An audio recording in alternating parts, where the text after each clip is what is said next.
The Kelpies are a pair of monumental steel horseheads between the Scottish towns of Falkirk and Grangemouth.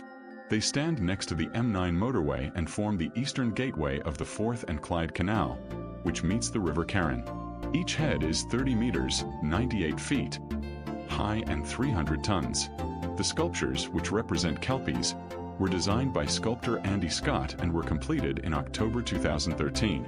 An unveiling ceremony took place in April 2014. Around the sculptures is an area of parkland known as the Helix. The name was chosen by Scottish Canals at the inception of the Helix project in 2005 to reflect the mythological transforming beasts possessing the strength and endurance of 10 horses. The Kelpies represent the lineage of the heavy horse of Scottish industry and economy, pulling the wagons, plows, barges, and coal ships that shape the geographical layout of the Falkirk area.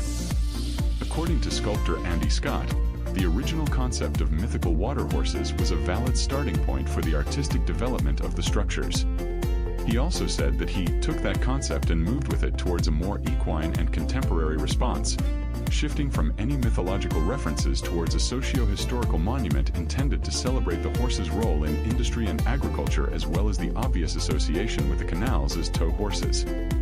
In 2008, Scott created 3-meter, 10-foot high miniature versions in his Glasgow studio.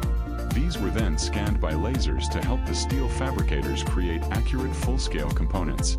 According to Scott, the result would be waterborne towering gateways into the Helix, the Forth and Clyde Canal in Scotland, translating the legacy of the area into proud equine guardians.